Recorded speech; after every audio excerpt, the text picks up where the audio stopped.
da un enorme gusto que esté con nosotros nuestro experto económico y financiero Raúl Feliz. Raúl, muy buenas noches. Buenas noches, Leo. Hoy el INEGI da a conocer los resultados oportunos del crecimiento del Producto Interno Bruto, es decir, del tamaño de la economía del tercer trimestre. No son buenos números.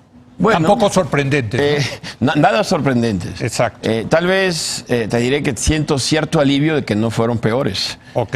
Pero fíjate que sentir que los datos no son tan malos cuando lo que se registró fue un crecimiento apenas del 0.1% cuando se compara el tercer trimestre contra el segundo trimestre. Sí. Y un crecimiento negativo de 0.4% cuando nos comparamos con el tercer trimestre de 2018. Eso quiere decir que en este año se hizo más chiquito la economía, ¿no? En promedio, el en 12 meses, sí, la economía se redujo 0.4%. Sí. Y hoy mismo, precisamente hace unas horas, se acaba de dar a conocer el crecimiento de nuestro principal socio comercial, Estados Unidos, que también se esperaba iba a registrar una desaceleración. De hecho, sí, la registró. Pero los números comparables son los siguientes. No son malos, ¿no? Bueno, los comparables son los siguientes. Sí. 1.9% de tasa anual de crecimiento contra 0.4% si anualizamos el crecimiento de 0.1% entre el tercero y el segundo trimestre. Es decir, aún en un muy mal dato para Estados Unidos, su crecimiento es 4 o 5 veces más grande que el de la economía mexicana. Y con otra diferencia, Raúl, que estás hablando de un pastel enorme. O sea, 1.4 de ese pastel es enorme, ¿no? Es todo. Son 10 veces más, ¿no? Sí, la economía pero hago la comparación para indicar que no es la actividad económica de nuestro socio comercial el responsable de la desaceleración del crecimiento económico de México. Porque ha sido siempre una excusa fácil. Sí. Es decir, es factores externos, son asuntos que vienen del exterior sobre los cuales la economía mexicana no tiene control. El entorno externo, si bien no es tan favorable este año como lo fue el año pasado, sigue siendo favorable a México. Y pues una caída del crecimiento del famoso 2%, ahora un crecimiento muy cercano al 0%, pues lo tenemos que buscar las causas en factores internos, específicamente en las políticas públicas de la nueva administración. O sea, lo que estás diciendo, esta es una desaceleración que se puede convertir rápidamente en recesión, creo. Eso sería otra pregunta, pero hecha en México. Hecha en México. Hecha en México, ¿no? Y fundamentalmente por el gobierno mexicano. Esencialmente. O sea, normalmente todos los inicios de sexenio son malos. Son malos. Sí. Nosotros estimamos en promedio una pérdida de 0.4 a 0.5 del crecimiento debido al inicio de la administración. Sí. Pero esta vez ¿fue mayor? Es casi 4 veces más que eso. Es que casi se perdió 2 puntos de crecimiento que traía la economía. Exacto. Con Peña cerramos que al 2.5, ¿no? El año pasado. No, alrededor del 2%. 2%. Correcto. El año pasado. 2.4 fue el crecimiento en el sexenio. Y en este primer año, pues vamos a acabar, si bien nos va en 0. Yo creo que estamos apuntando a 0% de crecimiento. Exacto. Correcto. Entonces perdieron 2 puntos de crecimiento económico de una administración a otra. Sin que haya cambiado radicalmente el entorno externo. Exacto, que es fundamentalmente Estados Unidos, ¿no? Así es. Ahora, ¿qué lo explica? ¿Qué decisiones del gobierno las explican esta desaceleración? Bueno, la variable evidente es la inversión. Sí. La inversión, tanto la pública como la privada. Sí. La inversión pública al tercer trimestre trae una caída cercana al 10% con respecto al nivel del año anterior, que era bajo ya. Y la inversión privada debe traer una desaceleración, más que desaceleración, una caída cercana del 3,5 al 4%. Entonces ha habido un desplome en el total de inversión, sumando pública y privada, que debe rondar el 3-4% de la economía. Al mismo tiempo, se ha dado una desaceleración en el gasto de consumo, sobre todo bienes de consumo duraderos, como son autos, aparatos domésticos. Los autos van muy mal, ¿verdad? Por tercer año consecutivo van horrible. Sí. Entonces, este freno de la inversión fija bruta, más la desaceleración del consumo, específicamente en los rubros de alto precio, como son los bienes de consumo duraderos, son los que explican esencialmente esta desaceleración. La gente no está invirtiendo por falta de confianza, por falta de créditos, ¿qué explica?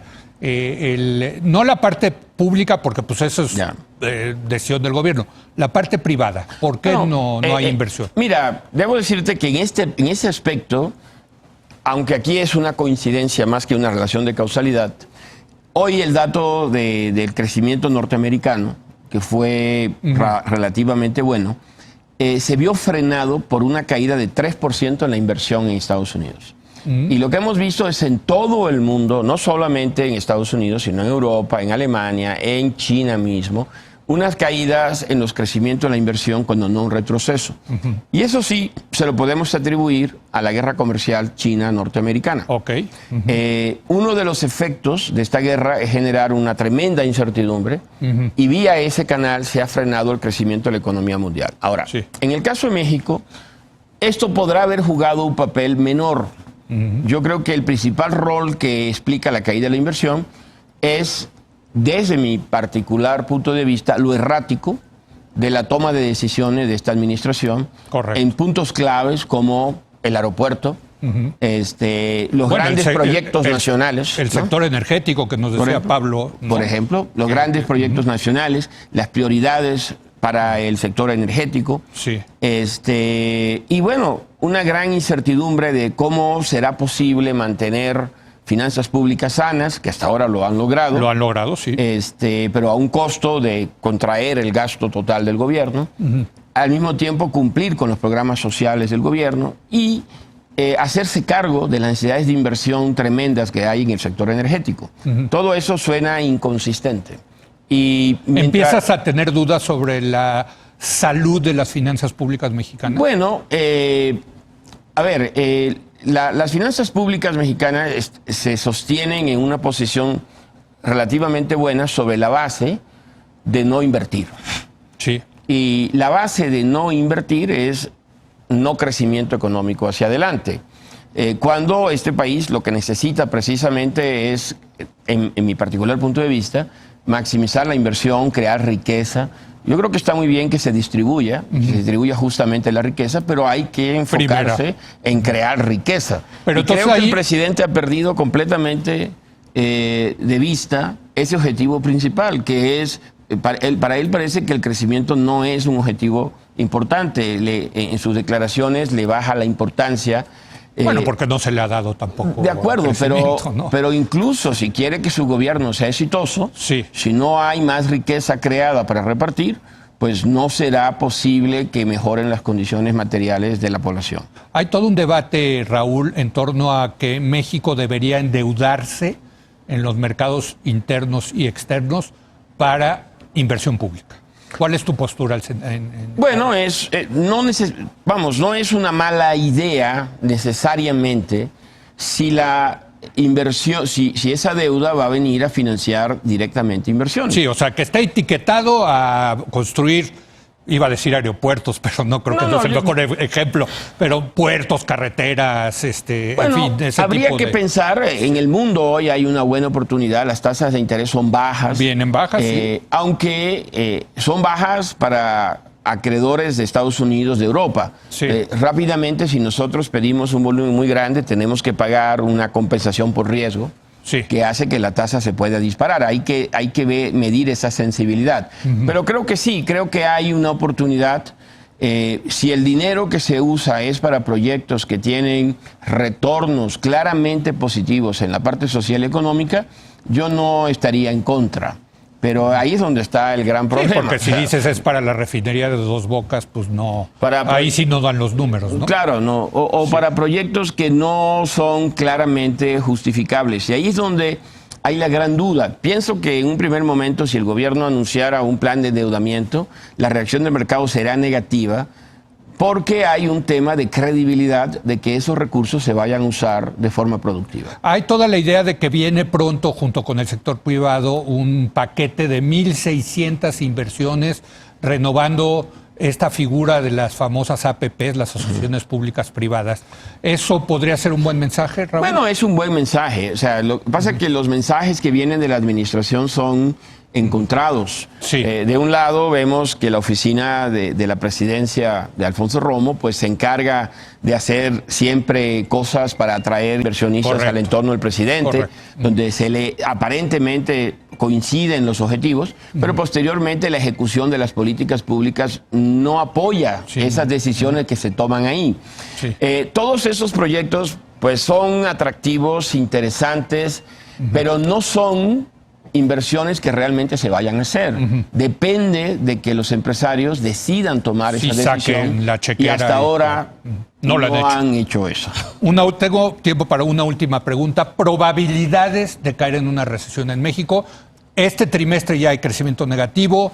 Yo sé que a ti no te gusta la definición de 2 trimestres consecutivos de crecimiento negativo, pero por eso te lo pregunto. Pero no hubo crecimiento negativo este trimestre. El negativo es en la comparación año con año. Ok, entonces déjame, en el del trimestre no hubo negativo. No, fue 0.1, que es casi lo mismo. Pero que tú negativo. has venido aquí a decir, pues ya estamos en una especie de medio recesión. Entonces, te pregunto, ¿estamos o no en una recesión? Yo creo que estamos en una recesión de poca profundidad. Okay. Desde el cuarto trimestre del año pasado, la economía mexicana lleva ya 4 trimestres que en el trimestre que más ha crecido es este tercero y es 0.1%. Nada. Y luego hemos tenido trimestres de menos 0.2, 0.02%. Sí, nada.